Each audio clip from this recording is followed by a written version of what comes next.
Do you have some problem when you speak in English or your mother tongue with your parents?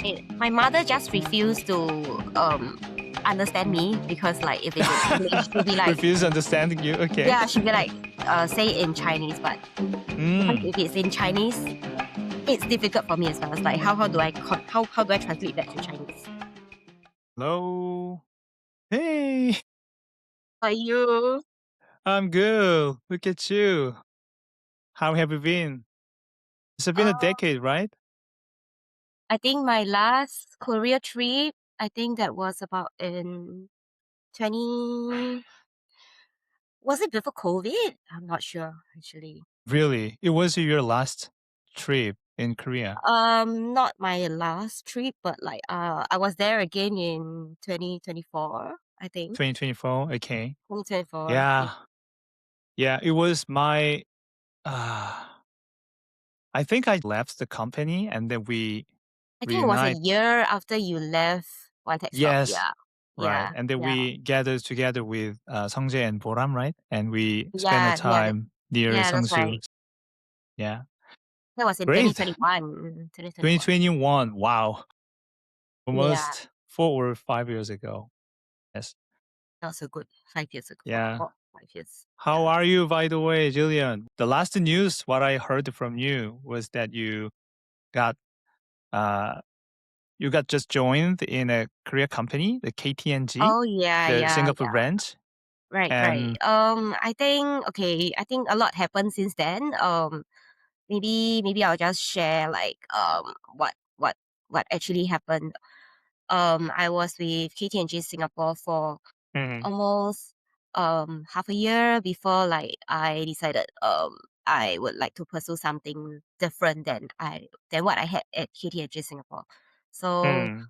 um if you were to put it in a better way of saying it, perhaps like I took a 2 months sabbatical. Then Uh-huh. thereafter like I decided that okay it's time I get on with the job Mm. hunting. So Okay. market has been slow. Now while I was job hunting, I think I spent more time with myself, catch up with some friends, and actually started taking fitness more seriously. So I've Mhm. been into keeping myself um, more healthy and keep my Mhm. moral a bit more higher with all Mhm. the times I have. And also, I think I spend more time with dance. Mhm. Okay. Yeah, yeah, Sounds yeah. cool. Julian, by the way, sometime happened that situation, and I think you very wisely use your time to take care of yourself. As you said, you now focus on your everything like your health and mental and your hobby. So I really hope you will get a good job soon. And Yeah, I'm taking actually, my time with it. I'm taking my time with it. Yeah. yeah. So, I just wanted to tell you one story about me. When I first quit my first company, I actually had no any plan. And then I just, I had the confidence I can do whatever I want. And I applied a bunch of resumes to the company, but I didn't get a good news from them. So I was really frustrated. And at the time, I felt like under a little depression. Mm, And mm. yeah, after 3 months passed, my mental was almost disrupted, but I had a chance to work. So yeah, the chances just come very, unexpected. So you will really have a great chances maybe soon. So don't worry about your future. I think you are doing very well. Thank you very much. Yes. I'm really touched to hear that. Yeah, I do see your point of view. I've been there. So this is definitely not the first time I actually took a break from working. But I think this time around is a bit tougher because it's Mm-hmm. the second time I'm doing it. So I think job hunting is still a bit difficult. Mm-hmm. Nonetheless, I think yeah, we should still be positive and look forward. Yeah. Look forward. Yeah. Fingers crossed. Everything will be great for you. Yes. Uh, did you expect I'm going to start my own podcast? What was your first thought when I sent the message to you? Not sure whether is it a personal project or a corporate project, but I thought like, Definitely personal project. Why do I this started this as a company project? This is my just one of the perhaps hobbies, I think. I Hmm. see, but perhaps you wanted something that is, yeah, I'm not sure. Like I think where you're at now, I think it's a great place to. I'm not sure. Probably I think based on what I know where you're working now, perhaps they promote like um being yourself or bidding on yourself. I'm not sure, but uh, but okay. nonetheless, I think it's kind of interesting that you wanted like a broadcast of your own. Hmm. Yeah, but Yeah, I'm not sure who and is listening. But okay, this yeah. is my this is my also question. I don't know who will be listening to my podcast, but I'm super happy to have you now. We're gonna start our podcast. Okay. Okay, sure. All right. So I have to add this. So let me change my mood. 하나, 둘, 셋. Hello, Gillian. Hello.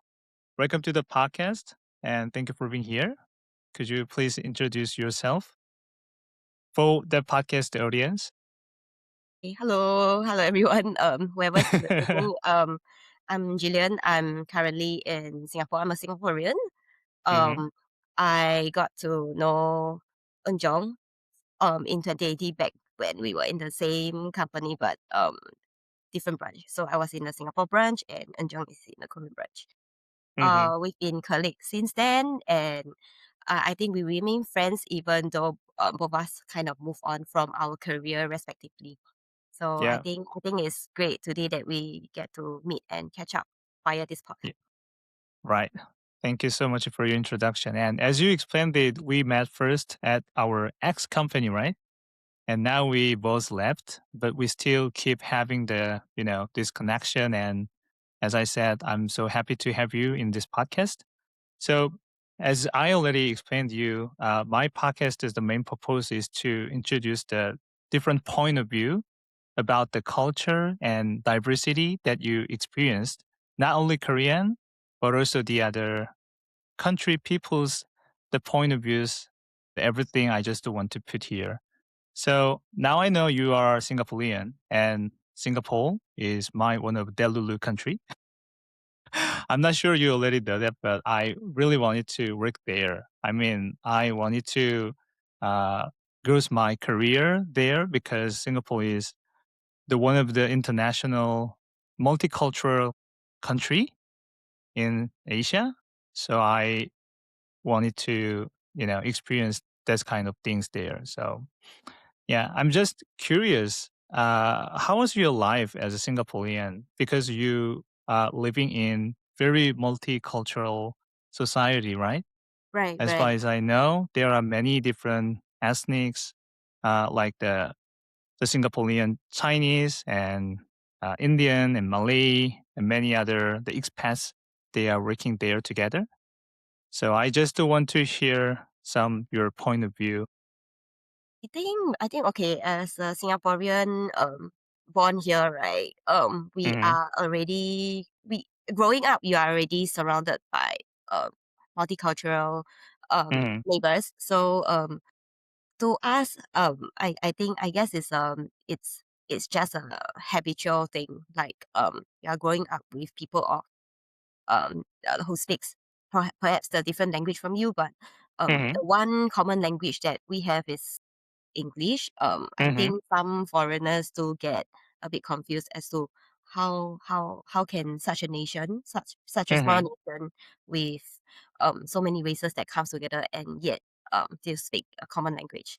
I think we've um been taught to be inclusive and have diversity even from a young age. Like I think um I'm not sure what is it called in Korea, but like Hmm. from kindergarten or preschool, you are kind of being set in a class where there is different Hmm. races. So even from Wow. there, you would know of people that are not of your skin type.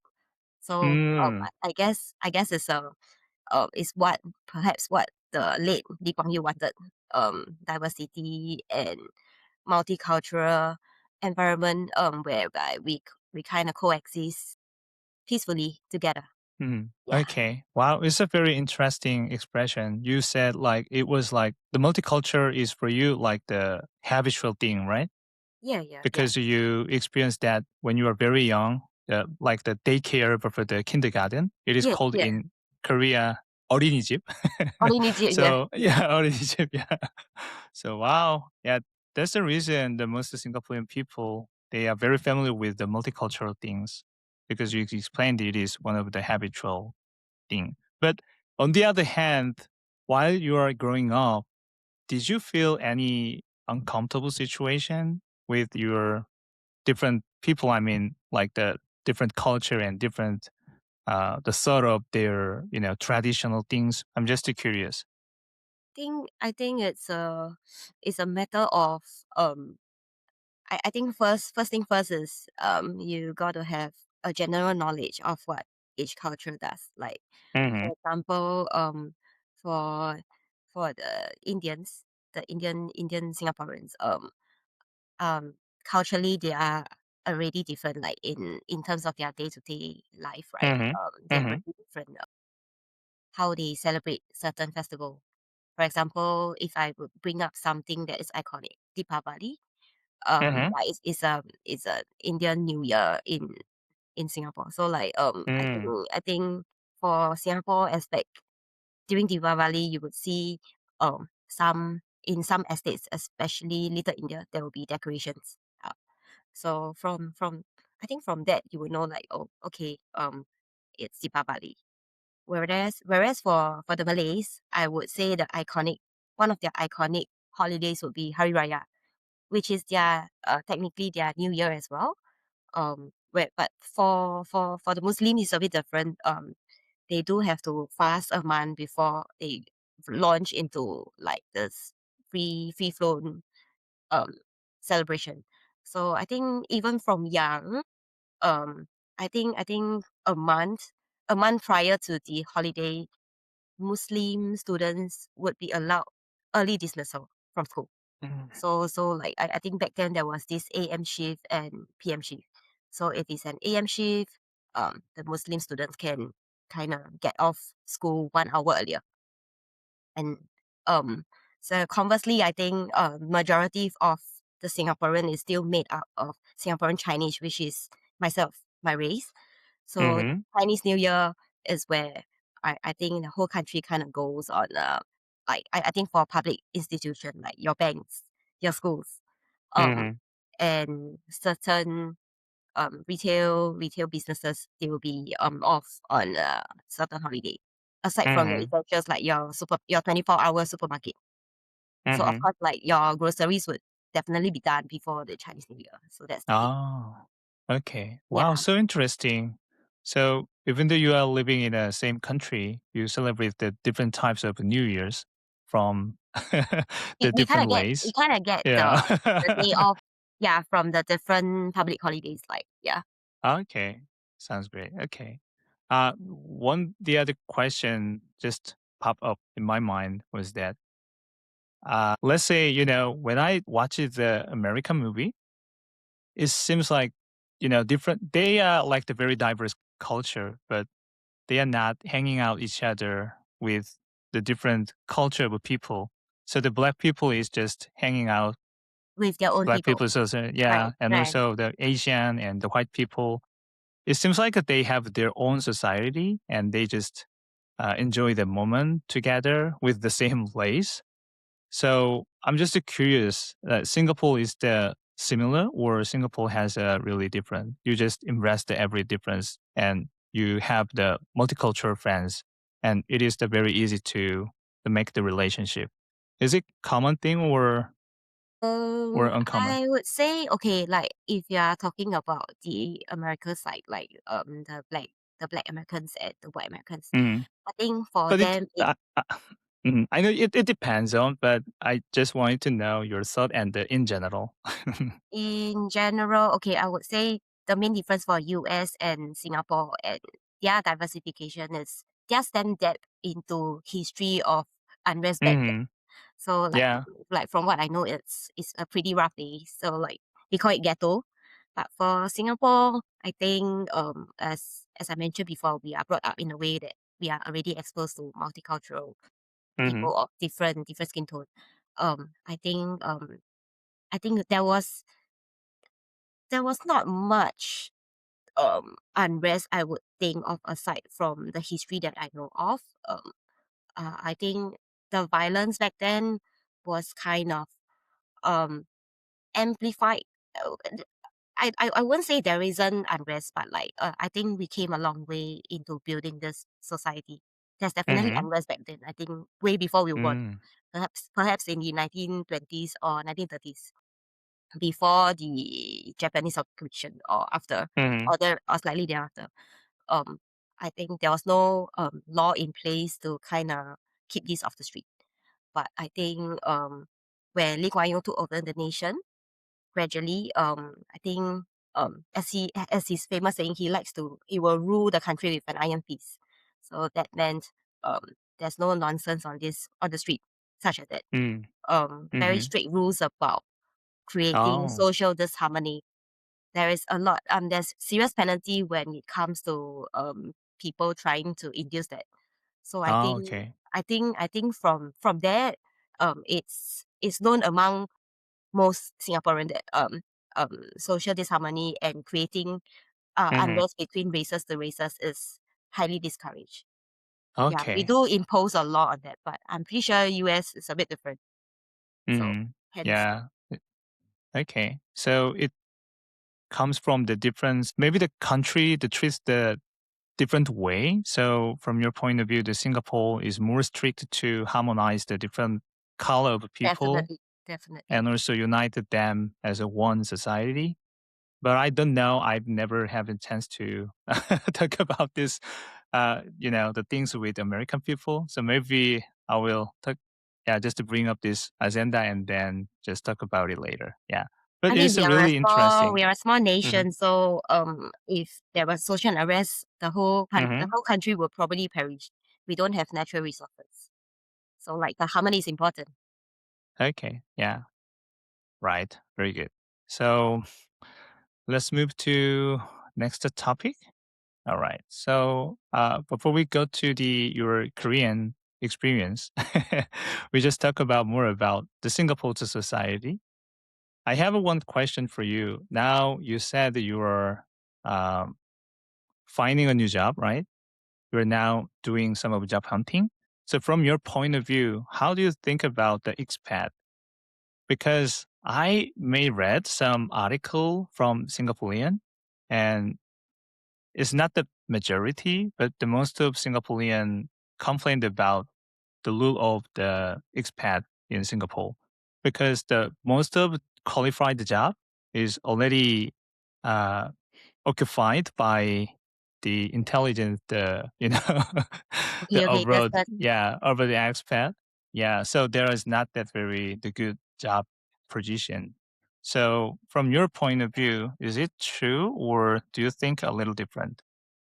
I think it's I think it depends on how you look at it. Again, definitely you feel like the competition compared to maybe 2 to 3 years ago is higher. Mm-hmm. There's definitely more qualified expats in Singapore that are taking up the C-suite job. I would call the C-suite job, Mm-hmm. like they are Mm-hmm. managers and above, right? Um, I I think apart from that, we are still at I think Singaporean government still try to make it a point for Singaporean to be prioritized when it comes to employability. But because Mm-hmm. of our standard of living, I would say it's harder Okay. for us to get an offer easily because like I think most of us we have like an expectation of our compensation package. But Mm. um we have many things to think of. We have our CPF deduction, we have our bills, we have our HDB lease to think about. Whereas for the expats, I think most, if not all, are kind of sponsored by the company that actually brought them in. So for them, conversely, it's slightly easier because like their expenses only merely consists of their rental and their day-to-day expenses. Like everything else Mhm. from their accommodation to even their dependents, not dependent, but I think their children school fees is already covered by some companies. Mhm. Like some companies Mhm. do really encompass that package to kind of attract them to be permanently situated in Singapore. So I think it's a different situation for both Singaporeans and foreigners. Okay. Yeah. Yeah. Oh, that's the new thing, the 50% rule to hire the Singaporean in the company. There's a quota. Wow. It's a quota by our Yeah. ministry. So definitely Okay. for most companies, you will definitely need a Singaporean to function. Okay. All right. So the I don't want to make this the controversial topic, but what is the most common stereotype of Korean employee and Japanese employee from the Singaporean point of view? I make it as general as possible. I'll make it as general as possible, but Yeah, general as I think possible, I please. think Mhm. I think main I think I'm lucky enough to not experience extreme cultural differences, but like there's definitely Mhm. differences. Like I think for Koreans, I wouldn't say it's a bad thing, but like from my previous bosses, they told me that is like a common thing. Yeah, Like Huishik is very common thing here. For Singaporean, if it's a once a quarter or once a year would be sufficient for most of us. Like Okay. we don't view it as a must thing, and we don't we don't see socializing after work hours to be of the utmost priority. Like I think we Mhm. still prioritize our alone time, especially after work hours. But for Mhm. Korean and Japanese, they tend to want to like incorporate that into the Singapore culture. I won't say it's Yeah. bad, but like I believe they do try to have the flexibility for us Singaporeans. Like they don't make it a hard stop for us to join. So if we want to join, we join. If we don't, I guess it's okay. But like um yeah, sometimes we feel bad. Like for myself, sometimes I feel bad. But like if you really have something on, I think that that flexibility is still available in Singapore. Like Mhm. conversely, if I were to work in Japan or Korea, perhaps that would have different. Like I'll be expected of them. Definitely. But in Right. Singapore, I do have the flexibility of choosing to go or not. Yeah. Yeah, I agree with you 100%. I think the Japanese and Korean, they really prefer to spend a bunch of time after work. So I don't know, maybe the old people, they don't want to go home. Yeah. Seems so. Like I think it's still the case Eh, today, but like they do have the flexibility. So yeah, Yeah, it's not as bad. right. So, Gillian, what I observed when I work with Singaporean people, it, I'm not sure it is the common in Korea as well these days, but most of Singaporean people, I mean the employees, they bring their two smartphones, one for company, one for their private life. Is it very common there? Think it's common. I think it's common. Especially for people in big MNCs. Mhm. They kind of want to separate the work from their personal Mhm. life. Like I think for especially for people who are expected to be on standby almost 24 hours, especially in if they are in the ops sector. Mhm. Ops sector, you are Mhm. supposed to be there 24/7, right? They would prefer like something else that is not tied to their personal phone, as their personal Mhm. phone perhaps have um like they want to keep it purely for personal reasons, and work Mhm. wise it's a clear cut. Yeah, Okay. yeah. Yeah, I think that things reflect the Singaporeans, the flexibility that you demand, the two phones for the your life and work. Actually, it is how can I explain it in practical way in Korea. The Korean people, Impractical. we just impractical. We just bring the one smartphone and just they use it for company and our private life. But I think recently I also heard that some the young people here, MG generation, they prefer to bring two different smartphones to make it separate, like their private life and the company life. Uh, when it comes to we are talking about the different expats. I know you have many experiences to work with multicultural people, not only Korean and Japanese, but also Indian, Malay, and maybe the Western people. So can you maybe tear apart what is the main difference and the stereotype that you have while you are working and what you have been observed from their working style? I think, Yeah, yeah, just I to think say in general, as you mentioned. Xstock is really a good company because like I Hmm. think over the years I've been there, yeah, I think I have communicated and worked with different people of so many different nationalities. Um yeah, like being in an MNC has that advantage as well. I Hmm. think one very common thing aside from the countries that are not the English speaking country, I think sometimes language barrier can be an issue. Mm. Um Japanese and Korean are you talking about, right? and Vietnamese and Thai. Vietnamese and Thai. Hmm. Vietnamese and Thai. I'm not sure if Indian should be included, but um I think it's okay. Maybe I won't include it, but like for Indian wise, you kind of have to controversial, but like you kind of have to have a way to talk to them because like um for Indians, there are some of the Indian consultants that I've worked with. I'm not sure is it because of their accent. Sometimes you might also misinterpret whatever they are saying. Hmm. But I think one main thing about working with people from different nationalities is still the language barrier. Hmm. So like the language barrier kind of hinders what they want to convey and how I interpret. So Hmm. I think a back and forth communication via email would still be clearer, like to resolve Yeah. this. Hmm.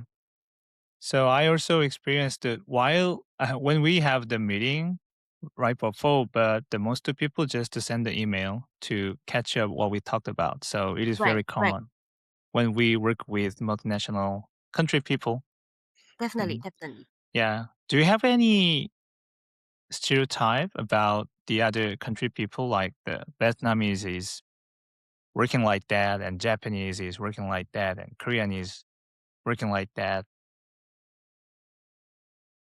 Time to time you do build up a certain stereotype about a certain nationality. Like um I think personally not much not much stereotype is kind of like I don't really experience the common stereotype, but um Hmm. I would say sometimes especially talking to Vietnamese colleagues can be a bit tougher. Hmm. They because the way they understand how you want certain things is very different. Hmm. And the way they do things is also very different. Yeah, I think that's one thing I could think of. Like I think Vietnamese themselves they are a bit more relaxed. Okay. Yeah. This is my personal opinion. I've never experienced about working with the Vietnamese employee, but from my point of view, I think they have more young people working there. So maybe they just consider the working place is like the fun and more activity place. So they don't have any the hierarchy because they are almost the similar age and maybe the young group. So, but I don't know exactly what happened there and what age circles around there. So They are very young. They I are very just young. Yeah, assume. yeah, you're Hmm. right about that part. They are really Mm. the workforce employed there, like comparatively to the Singapore and Korea office, they are a lot Hmm. more younger. Okay. Okay. So, oh, uh, one thing I wanted to tell you about the stereotype that I have before I work with the Japanese and Singaporean, what I have about the stereotype of Japanese is they are very working serious and very strict, like Korean, and work very hard. But when I meet some of the Japanese employees, majority of them, the Japanese employees are working very hard, but a few people they are not that working very hard as well. So I think the it's the a person to person the thing. person to person, yeah. So when I have the stereotype, the people is truly believe what race is doing, I mean, based on our the education. So when I consider Japanese, I think that most of Japanese is so shy and just work and work, and they never do some straightforward to the people. I don't want to say the name, but you maybe imagine who I'm talking about. But some people from Japan is strongly saying what they really want, and also they just easily anger at people and sometimes shouting out. So that made me really surprised when I first worked with Japanese. So as you said, that person to person and based on their the personality and identity as well, it is, the stereotype is not that very the fixed. So it just to break the mind the stereotype of Japanese. I guess it really depends on the department they are in, but Yeah, right. again, it's a personality thing. Yeah, most of them are hard workers, but some of them, yeah, again, I don't want to mention name, but some of them they are very different from the stereotype that me and you have of of Japanese corporate people. Okay. So yeah, yeah. Going back to the main question, what was your first stereotype of Korean employee, and what happens to you when you start working with Korean people? Actually, I'm not sure if I shared this, but like I was working with Korean colleagues very early into my youth. When I was Hmm. 21, I was Really? with I was with CJ. Ah, okay. CJ back then when I was I think I took a gap year before I actually went on to pursue my bachelor degree. So I think before that I was working with Korean colleagues already. Um, I don't think they have that still. Okay, wait, let me think. Let me recall. It's been a good almost 10 years ago. Um, Hmm. they do fit the stereotype of being hardworking and the hierarchy, but surprisingly, again, they they do extend that flexibility to Singaporeans. It's like back then they would expect the Korean colleagues to kind of follow the hierarchy and culture, etc. Right? But when Hmm. it comes to Singaporean, I think I remember my CEO back then was really kind to me. Mm. Was really kind to the Singaporeans. Like they do not expect Hmm. us to behave like the The, Korean. yeah, the follow the They treat Korean us rule. like their peers. They're like, hey, Hmm. hi, hello. But to the Koreans, like you see them like, oh, 안녕하세요. 안녕하세요.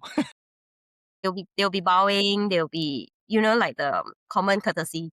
They'll be doing that. But like for the Singaporeans, they'll be like, hi. Mm. So it's a shocker. It's like I see the difference in treatment. Although it's to Okay. my Wow. advantage, but like even back then, I could see like Korean companies that are trying to go global. They are Hmm. trying to not have that hierarchy culture in Singapore. So I appreciate that very much. Okay. Wow. Yeah. I'm so happy to hear that, by the way. The shout out to CJ. I don't know the correct the company name, but they made CJ you really great. International. Oh, CJ International. Yeah, they made you really great memory. So shout out to CJ International Company. So Jillian, based on your speaking, you've been working with Korean companies for your entire career. You studied your Korean. Exactly. Nine. Mm-hmm. But okay, yeah, maybe if you Yeah. kind of piece out my career years, maybe Mm-hmm. So, what is your plan for the next? I mean, do you have any plan working with Korean, maybe in Singapore? Do you maybe expect you will work with the Korean related companies? open to any companies as of now. Ah, okay. But I mean, if the opportunity comes and if it's a Korean company that is reputable enough and global enough, I might consider. Mm-hmm. I'm just keeping my options open. Like I'm open to since I've worked with so many people of different nationality. Like I definitely would want to kind of step into perhaps a more Western environment or Mm-hmm. a more government environment, government agency. Ah, okay. Mm-hmm. Yeah, it's not a hard stop for me, but like my next step would just be open and see what comes. So sad, but Mhm. Mhm. Okay. So why did you choose the Korean company again, by the way? You just to find the accidentally the job opening and then you just applied and then you got a chance to work there?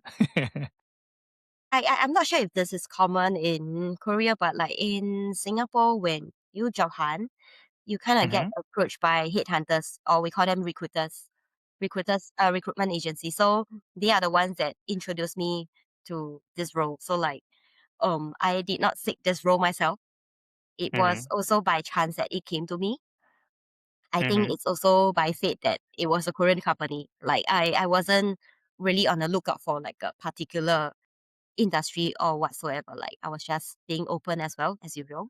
But like it Mhm. just came and it happened to be one of the biggest company that Mhm. is also in Korea. I think when it comes to their ginseng and tobacco.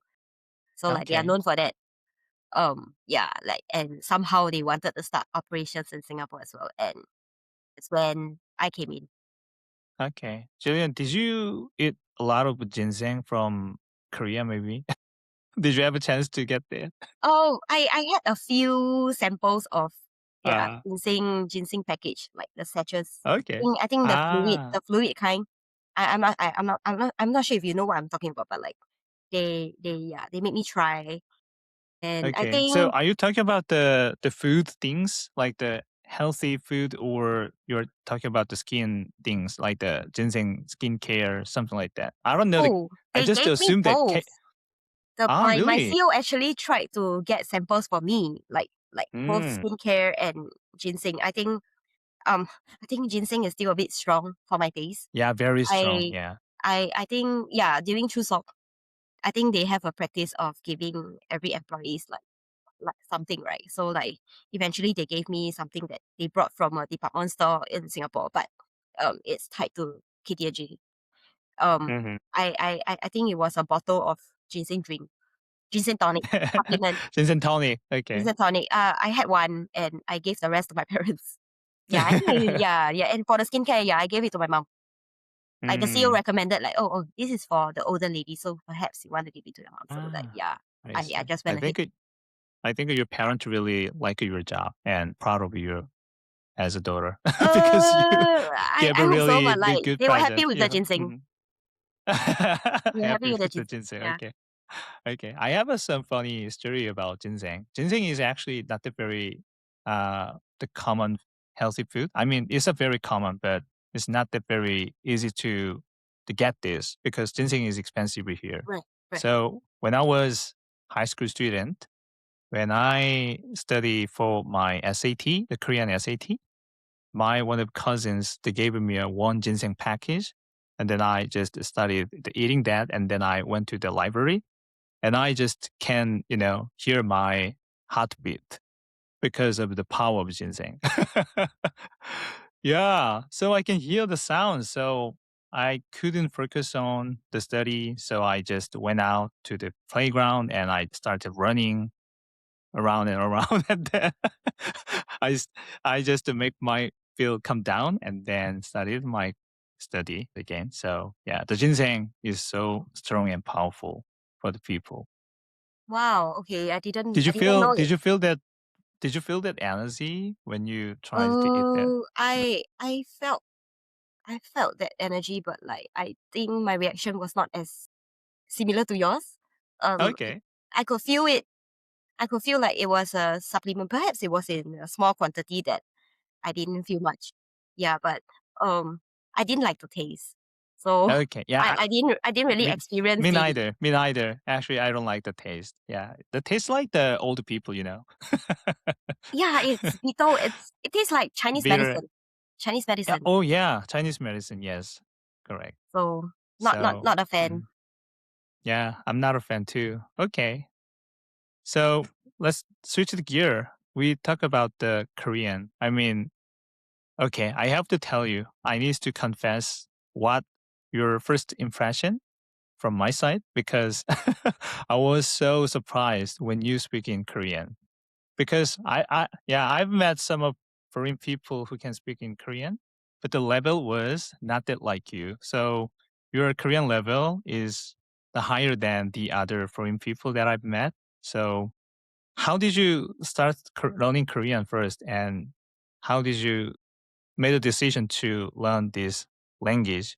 Oh, I think definitely it ties down to back then when I was into K-pop. I think music, first Mm-hmm. and foremost, was the first attraction for me. Thing, yeah, back then in school, and I was already in dance, so I think Mm-hmm. being a dancer kind of made me in tune with music more. So I think it started from K-pop, and then eventually I decided to take like a beginner course back then when I was in school. So like Mm-hmm. eventually, yeah, I went on to Hagwon, like the Singapore Hagwon, Oh, you to went to kind of take. Hagwon for Korean? Really? I would say the Singapore ones are structured, so like they have teachers that provide lessons that's in a way like they will explain it in English before translating it to Korean, and I think because Ah. in class they make you speak, right? It's a Mm-hmm. good way to um be better at your pronunciation. I don't think I'm that good, but thank you for saying that. You're good. It's been a while since I used Korean actually. Yeah, but I think that was where the interest peaked, and mm. I think eventually it got better because like I think back then there was a Korean dance studio that opened in Singapore. Ah, okay. Yeah, it's What gone now. year what year the Singapore dance studio opened, and when year you studied your learning Korean? Oh, okay. I think my first Korean class was in 2000. Wow, that was really long time ago. I think like 2000, 2001, okay. 2000, 2009. 2009. Two Mhm. thousand nine was my first Korean class. Like I think back then you could only start with your consonants and vowels, right? Like back then. So I think it was only that. So it was very limited, like what I could know. I think my Korean was really peaking when I was with a Mhm. Korean studio. I think back then, even then, like the students there, most of them can't really understand Korean. But like for me, I could Mm. understand a little bit. So Mhm. sometimes I would step in to help translate for the class because the instructor are from Korea. So Mhm. I think that was when I really had to think on on the head. Like it was more on a live based learning instead of a structured class learning. So like that really piqued my Korean language and my knowledge of Korean language. Okay. But of course, the So, Hagwon lessons help. So like Harbor in lessons so help for you. conversely, that kind of elevate my Korean skill to a different level back then. So when Mm. I met you Mhm. in 2018, I was already equipped with all that, so I could speak to you comfortably, a bit more comfortably. Yeah. Okay. Julia, when did you start your Korean learning? I mean, it was your elementary school or middle school? I think in Korea you would call it high school, but in High school? Singapore it's already we call it polytechnic, so that is our tertiary education. Mm. I'm not sure if it's similar, Okay. but yeah, my first Korean class was there. Then I think eventually when I was with CJ, oh yeah, okay, the turning point was CJ.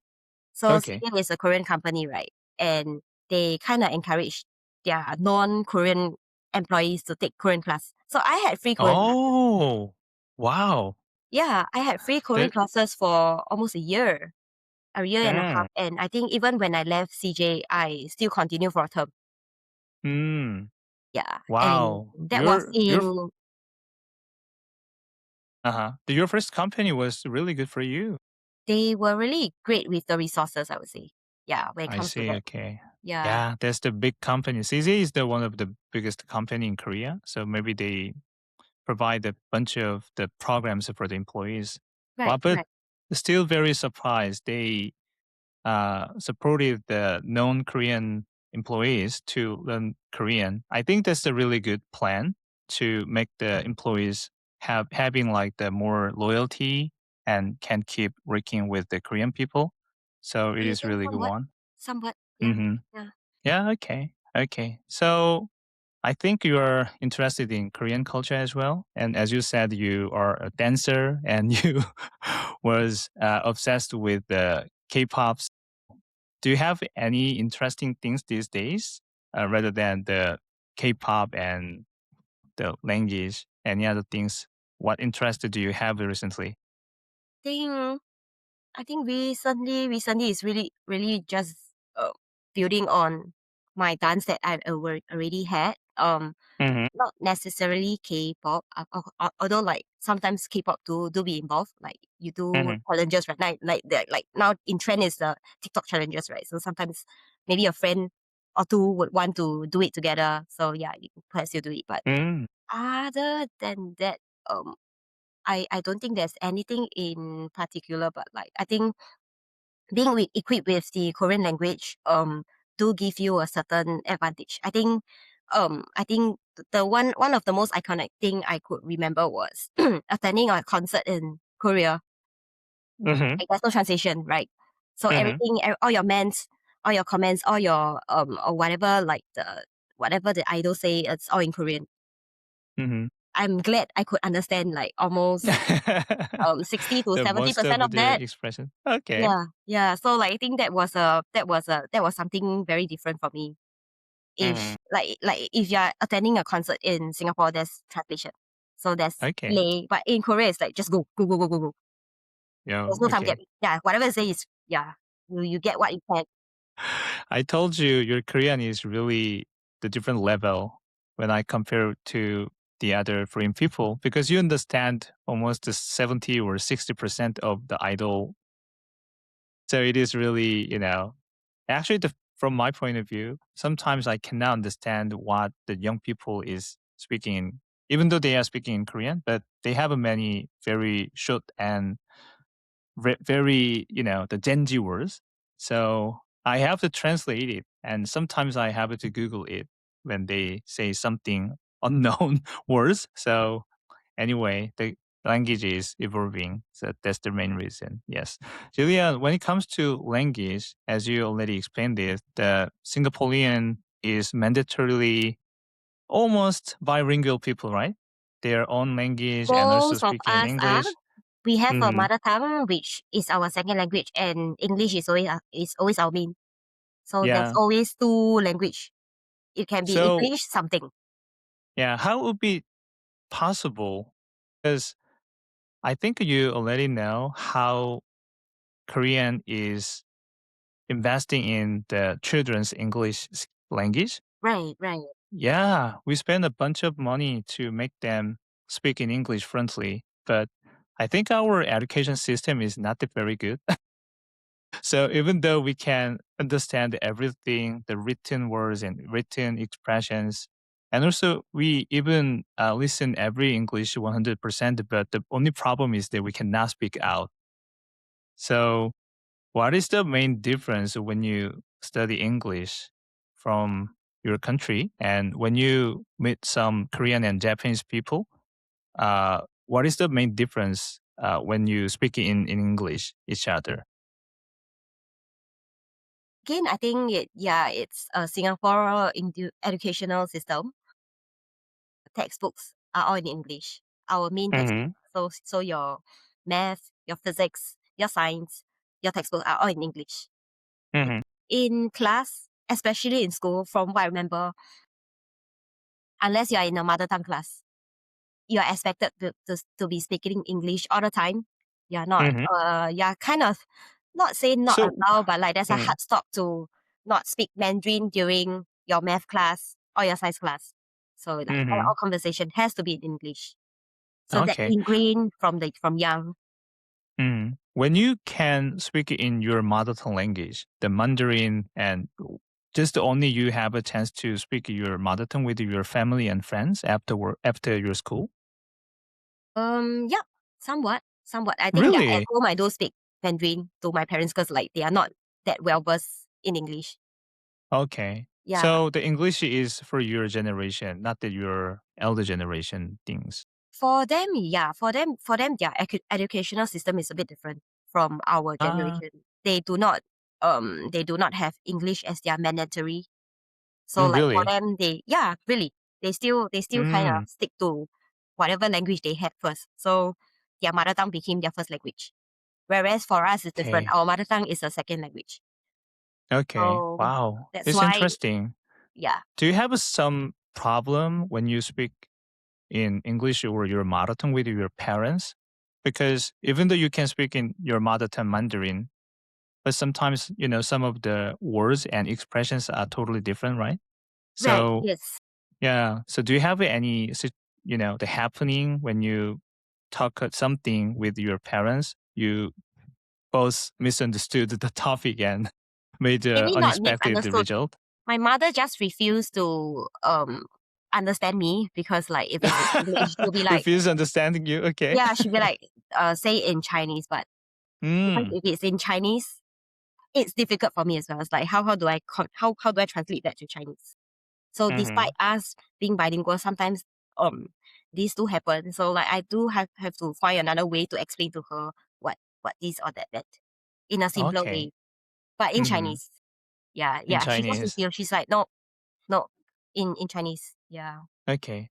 How about the other race? I mean, the Indian and Malay, they have a mother tongue, right? But you guys speak in English as Right. your common language. Yes. But sometimes I heard that there are many, how can I say, like the multicultural, the marriage cases.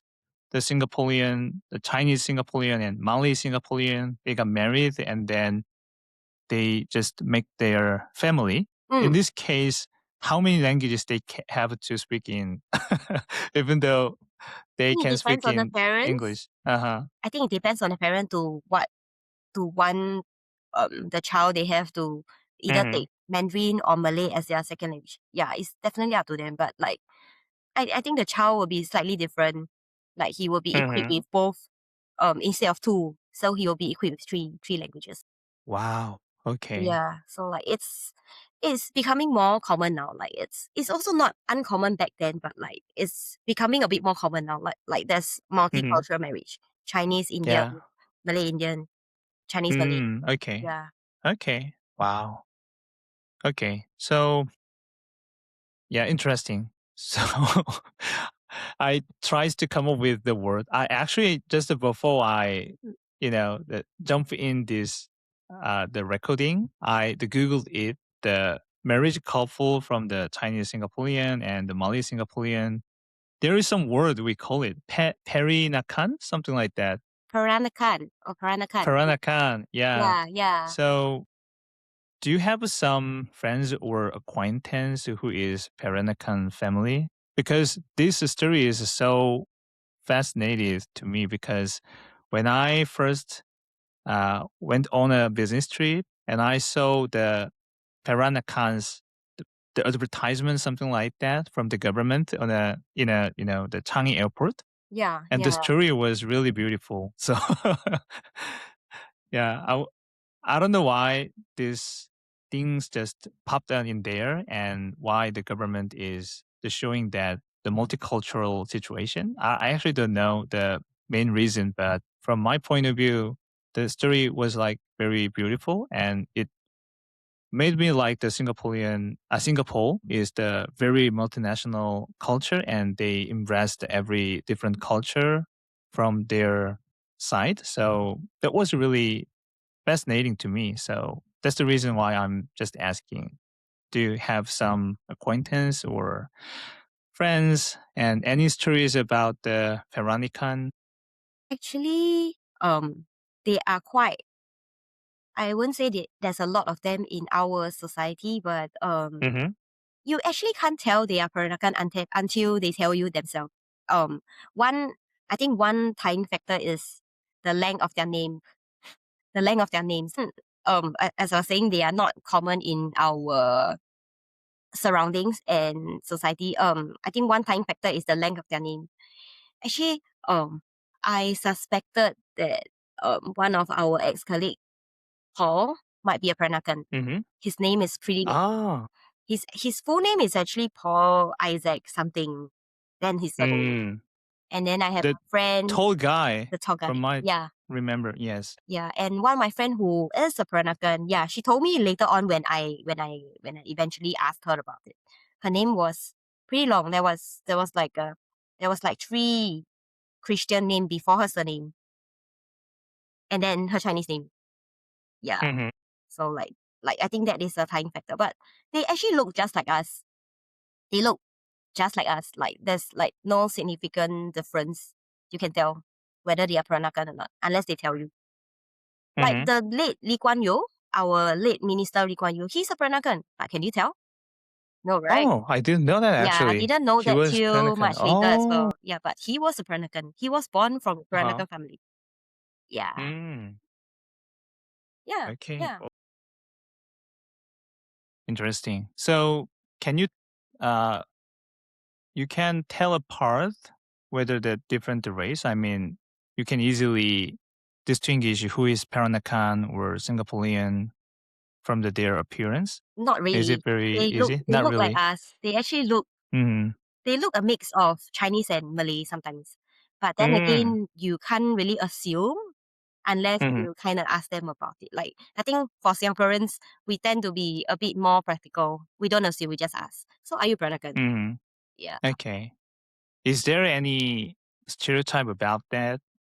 I mean, even though I don't want to make this controversial, as I said, but I know also this is the very uh, the serious things when we talk about the racism, right? But actually, in Korea, even though we look very same and the government pushes us, you have to be harmonized together. But in our mind, sometimes we just tear apart our races and we just consider some races is the better than the other race. So maybe this kind of stereotypes, this as you're a Singaporean, maybe do you think there is existed or?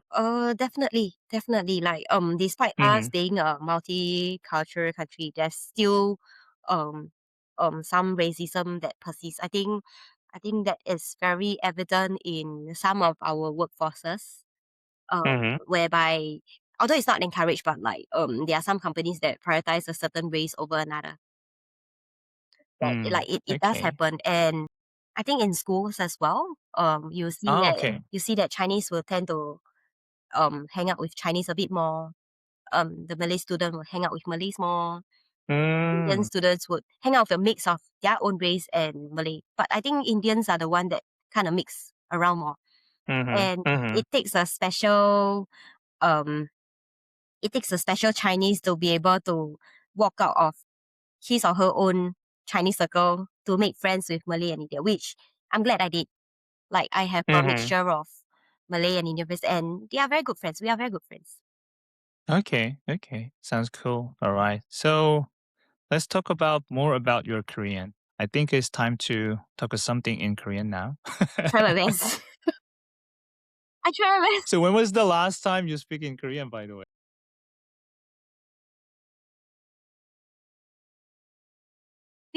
Maybe I can share that. I like there was a short period of time I did taekwondo. 태권도? taekwondo You 배웠어요. 진짜요? 언제 태권도 배웠어요? 요즘에? 선년에 조금 아. 했어요. 아 진짜요? 혹시 무슨 띠까지 무슨 띠? 태권도 배웠어요? 예. 그냥 흰띠? 흰띠에서 끝? 흰 흰띠 아니. 중간 중간에서 음. 그 처 초록 초록띠? 초록띠. 초록띠까지? 네. 초록띠까지 초록띠까지 근데 뒤에서 그 시간이 좀 어려워요. 진짜요? 그래서 음. 그만했어요. 그만했어요. 알았어요. 태권도 배우면은 뭐 배워요? 발차기, 품새 발차기 이런 거 배우나요, 요즘에? 발차기 배우고 I think we did a bit of I think back then because when I started taekwondo, sorry I switched. Uh, It's okay. my Go ahead. my physical wasn't the best. So like my subordinate was always um um try to make us do a lot of physical training. So like a lot of running around the 음. dojang. So run and he will scream. He will scream. 그냥 빨리 더 Run and scream. 빨리 빨리빨리. 더 빨리 빨리빨리. 왜 네. 이렇게 느려? Yeah, oh yeah. By the way, my subordinate I think because like it was a recommendation from another friend. So like this subordinate already know that I could understood Korean. So 음. like I didn't have the 음. foreigner card in front of him. So to him, I'm a Korean, so he doesn't care. He's like, go, Go. kick higher, kick higher. Yeah. 네. 네. 많이 있어요. 맞아요. 예. 가끔씩 제 보여요. 주변에도 아 진짜요? 가끔씩 음. 음. 일본 사람, 한국 사람 제일 많아요? 싱가포르에? 어 어느 나라 사람이 제일 많이 있어요? 지금요 there's so many. 중국 사람도 많고 일본 사람도 많고 한국 사람도 많고. 근데 중국 사람 더 많이? Seems 음. there are like Chinese people in Singapore that could speak Mandarin, so like I think a lot of them still prefer to be situated here. Yeah. 알았어요. 왜냐하면 제 주변에도 싱가포르에서 일하는 한국에서? 아니요. 싱가포르에서 일하는 한국 사람들. 아. 오케이. 예. 그리고 한국에서 일하는 싱가포르 사람도 지금 제 회사에 네. 신기해요. 예. 이거 물어보고 싶었어요. You've been traveled in Korea a couple of times, right? So, what was your first impression when you arrived in here? Time after time, what was your favorite thing and what was your very inconvenient thing? So, just to tell me about your experience about the Koreans traveling. Um, I think I think Korean has become like a home to me now. It's very comfortable. Yeah. Yeah, after so many times, like I already know how to get around to places, right? But I think the first time I touched down in Korea, it was spring, and that was the first time I was exposed to such extreme change in weather. Cause like Singapore is a hmm tropical country all year round, right? So Mm. like that was the first time I experienced the wind actually blowing into my bone. So like that was Okay. really painful. But I think that's on me. Even spring. Yeah, it Even was spring. It spring. was spring, so Okay. it was still pretty chilly. I think that was like my first experience of Korea. Like, oh, it can get so cold, so I should dress Mm. more warmly. hmm Think gradually, I think it just transited to um like because I'm a dancer, right? So like I think first and foremost, if I'm in Korea, I will take dance classes. I think sometimes I'm afraid to speak Korean because like for fear of using the wrong term or what. Mm. I think when it comes to studios that are not really as necessary foreigner friendly, it can get difficult to register for class. So like I got to try my best to Mm. use the Korean that I had back then to take classes. Mm. So I think that was one difficulty I faced. But like I think conversely, what I love about Korea is the I think y'all have food options till late. I think that's not really common in Singapore unless you are in the central area. But for Korea hmm itself, like I think yeah, you can easily find food if you are staying in places like your Myeongdong or Hongdae. Okay, but I personally hmm still hmm prefer Hongdae over Myeongdong. Myeongdong was too crowded for me. Very, very crowded. Yeah, Yes. like I don't think I would ever step foot in again. Yeah, it's hard to get out. Yeah, I'm only there for a Right. specific reason to perhaps for hair salon that was recommended, but that is that. hmm Yeah. Okay. Gillian, so how did you feel like it? My first shocking things is not the culture, but like the different style of the equipment. I mean, when I first step into the subway in Singapore, what made me really surprised the speed of escalator because yeah, the speed of escalator I didn't expect it. It's so fast. So when I tried to step in, the first step into the escalator, I was almost dumbfounded. Oh, Yeah, okay. so I don't know how the Singaporean elder people they step in and how to use the Singaporean escalator because the speed is so fast. Maybe I think the multiple two compared to the Korea's escalator. So it's like very fast. Did you notice that when you travel in Korea, maybe? I think I don't notice it much, but like I do hear a few Korean friends here and there telling me that the escalator in Singapore is really fast. So I think you're not Yeah, the very first one to tell fast. me. Yeah, but I do agree in some malls they really kind of speed up hmm during like the Yeah. peak operating hours. But in Korea, I wouldn't say the escalator is slow, but your elevators on the other hand. can Yeah, get right. really, really slow. Like I think because like if we are traveling and transiting from different subway station to station, we kind of can't Mhm. use the elevator or not elevator, the escalator or the stairs. Or we have to use the stairs. So for most foreigners we would use to we would try to opt for a lift. But your lift is still prioritized for your elderly and children. Maybe that's Mhm. why it's slow. But yeah, that was the only time I realized that oh, the lift in the subway in Korea is way slower than when we are in Singapore. Yeah, One I thing. think that yeah, it depends on the people, but from my point of view, it was so fast when I experienced it. So anyway, okay, so I know you have a couple of Korean fans. So when you think about your Korean fans, what is the difference comparing to the other countries' fans? Uh, I would think I don't really have a very in depth relationship with most people. But like when it comes to Korean friends, I think I don't have a lot of them. But like, I think yeah, if you remember, Boran was one of Mm, my closest Korean friend I ever mm-hmm, had. Um, I don't think there is any difference. Perhaps maybe sometimes it's a bit of a language barrier, but like I think because both of us are bilingual, right? So sometimes it's mm-hmm, easily resolved.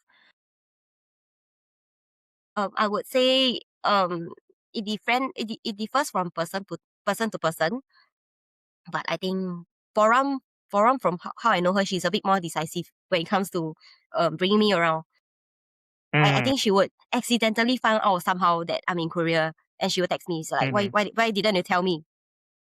I would Yeah. have brought you around. And if she happened to chance upon my IG story that I was in Mm-hmm. some place that she felt like it's not worth the time there, she'd be like, meet me tomorrow. I'll bring you somewhere. Mm. Yeah. So Yeah, so she's very proactive like that. right. So Yeah. we both experienced the hurt. So shout out to Boram. You are a really great person. So Really great friend. Really great friend. Yes. Yes. yeah, really great friend. Okay. All right. So I also want to talk about the diversity and your insight. As you explained it, you've been growing up in a bunch of different race and also multicultural society. So from your perspective, what is the one thing Korea could learn from your society, your culture? Notes. Let me let me. Okay. Yeah. Go ahead. I wanted I to will I defend. will I will make the good editing, so no worries at all. I just make everything natural. I don't think this is directed to Korean people in general, but like I think for Singaporeans as well, I think um our society today, I think we can afford to have a little bit more empathy to go around, especially when you are in workplace. Like I don't think I was a very difficult colleague when I was with one OTS. Like I think I did my best to help everybody. Whether you are from ONE, you are from OTSK, OTSV, you ask Mm, me for help, I would always try my best to help you. Um, mhm, mhm, I think being in that environment makes you treasure the empathy that you have for other race. So like it's not directed to Korea, it's not directed to anybody, but like I think just in general, um I think workplace empathy, and I think just generally being kind and more considerate to each other, and just try your best to mhm, help your colleagues to the best of your ability. Of course, it's important to keep digital footprint. So always converse with an email following up. So there's mhm, um no cases of miscommunication or or any misunderstanding. So like just to ensure that everyone is on the same page. So while mhm. you help, Yeah. please keep your digital footprint. Mm. Yeah, right. So, Jillian, I really emphasize what you said because this is our common working style, right? So, we to make the everything very clear, we have to keep following up what we really thought, even though we already have our own meeting. But sometimes we've been from the different culture and different nationality. So we definitely have to make it clear with better using the email and certain type of written things. Right, So right. it is the Yes. really great way. Okay, very nice.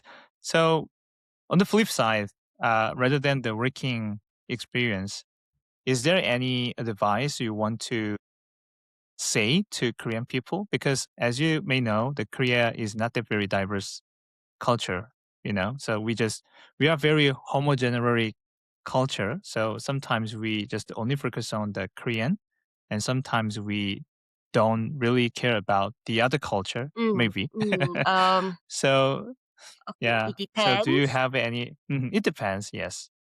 I think first and foremost, if you are intending to, especially for Korean companies or Korean big MNCs that are situated in Korea, I think one advice I would give to you is, if you are planning to attract global staff, Mm-hmm. try to, while you want them to be inversed in the Korean working culture, perhaps like there should be some flexibility when it comes to, um I think, time after work. So like I think, try not to make team bonding and handshake Mm-hmm. mandatory thing, and Yeah. try to just make it as, it should happen during the work hour. Like you can afford like 3 hours, 2 to 3 hours on a operation day for your employees to carry out this activity, if it Mm-hmm. believes that team bonding activities and which it can bring your employees together, like in view of Mm-hmm. employee engagement. If you want to do that, try not to Mm-hmm. make it after work hours. So um After hours. yeah, I feel like if this could be changed inversely, I think Mm-hmm. more expats will be attracted to work in Korea itself. Okay. Yeah. Sounds cool. All right. So Jillian, I think this is the last question for you. I think you already prepared. I do have a script, so like, Oh, yeah, I, great. I I wanted to not do it, so like I wanted to like just Okay. I seriously. really hope you didn't spend a bunch of time No, no, no, to no. Like, make it but prepared. it's interesting. It's interesting. Okay. All right. So this is the final thought.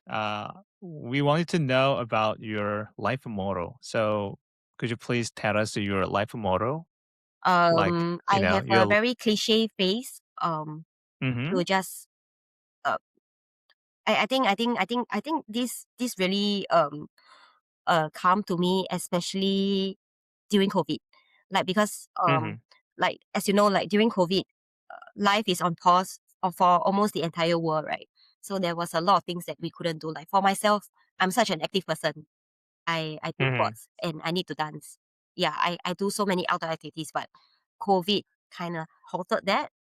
So I think my life motto is like, if there's something that you want to pursue or you want to learn, be it like a new musical instrument, or you want to learn dance at like 30, like it's always never too late to step into it. I think age is just a construct.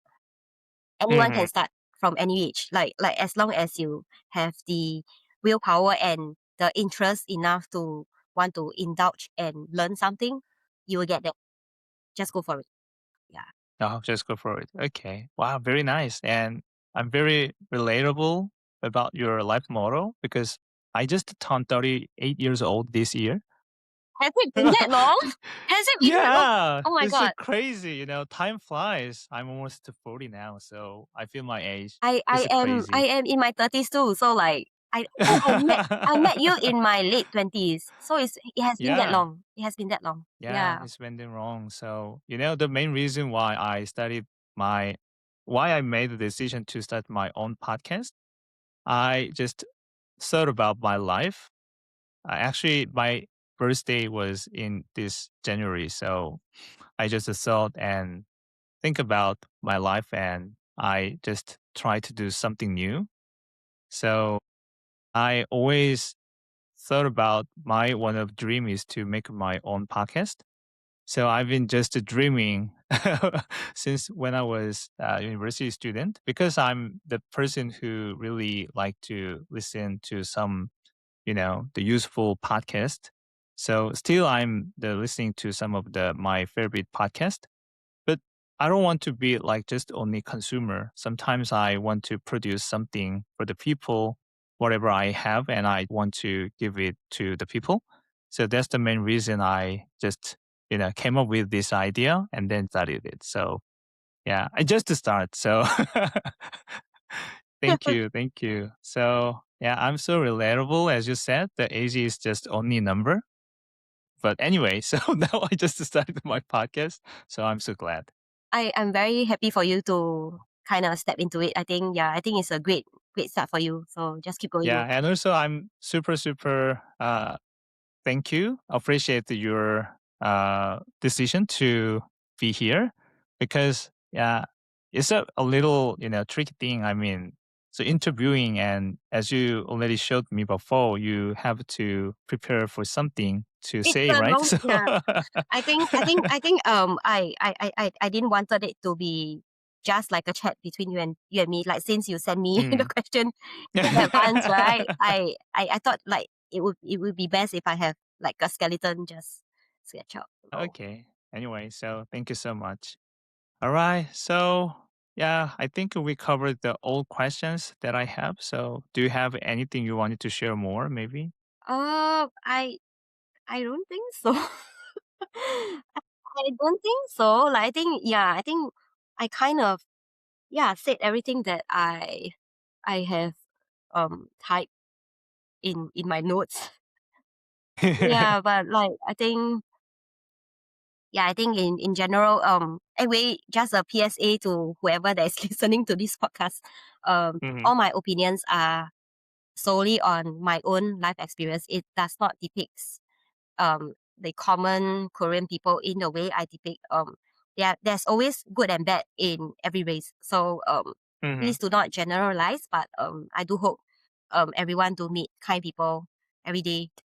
Yeah, all of that. Yeah, all the best. Okay. Thank you so much. And thank you for your sharing everything. And it is really a good time. And I just try to make this video very well and also make the audio and transcript and edit the everything very clear. And then I'm going to share it with you. Thank you for your time, Jillian. And if this podcast goes very well, I will invite you once again and we're going to, we're going to make it better. I try my best. All right. Thank you Okay. so much and Thank have a great you. weekend. You too. Bye Thank you. bye. Bye bye.